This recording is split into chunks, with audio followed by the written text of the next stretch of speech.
এই মেয়েটা গ্রামের এক জঙ্গলে থাকা তান্ত্রিকের কাছে গিয়ে পৌঁছায়। তখনই সেই তান্ত্রিক বাবাটা তাকে দেখে বলে, তোমার কি হয়েছে মা, যে তুমি এই ঘন কালো জঙ্গলের ভিতর এসেছো? বাবা, আমি না ওই যে জঙ্গল রয়েছে তার শেষ প্রান্তের দিকে এক চুড়াইল যেন কি করছিল আর তার সাথে কি যেন বকতেছিল, তাই দেখে আমি ভয় পেয়ে তোমার কাছে ছুটে চলে আসলাম। ও, তাই ব্যাপার। তাহলে আমি সব কিছু বুঝতে পেরেছি মা। তোমার সাথে কি কি হয়েছে তোমার সব সমাধান আমি শেষ করে দেব। তুমি বেশি দুশ্চিন্তা না করে এখন বাড়ি ফিরে যাও। আমি কাল সকালে তোমাদের বাড়ি আসবো। তখনই মেয়েটি বাবার কথা শুনে নিজের বাড়ি ফেরার রাস্তায় রওনা দেয়।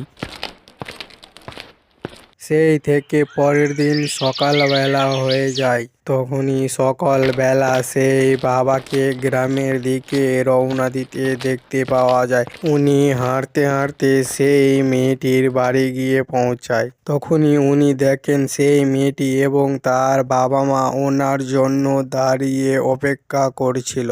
তখনই তান্ত্রিক মহাশয় বলে উঠেন, বলো মা, তুমি কাল সন্ধেবেলায় কি কি দেখেছিলে? তখনই সেই মেয়েটি বলে, হ্যাঁ বাবা, আপনাকে তো সব বলার জন্যই বাড়িতে ডেকেছি।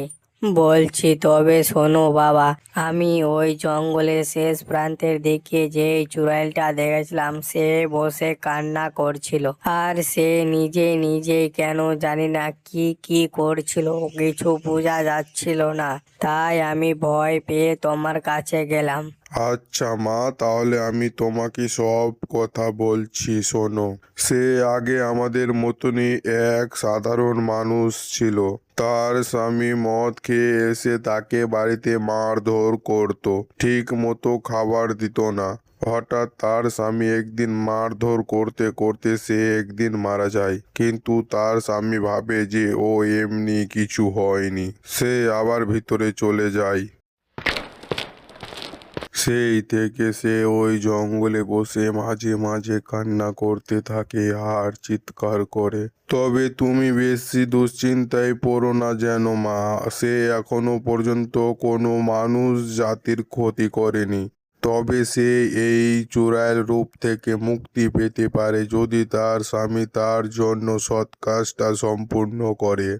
তাহলে সে তার স্বর্গে ফিরে যেতে পারবে, না হলে তাকে এইভাবেই চলতে পড়তে হবে। হোক মা, তুই আবার বেশি দুশ্চিন্তা না করে নিজে খেয়াল রাখিস নিজের। আমি এখন আমার কুটিরে ফিরে যাই।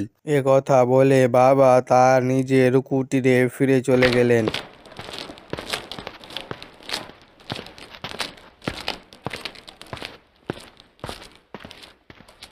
বন্ধুরা, তোমাদেরকে এই গল্পটি কেমন লেগেছে অবশ্যই জানাবে, আর লাইক সাবস্ক্রাইবটা করে দিও বন্ধুরা।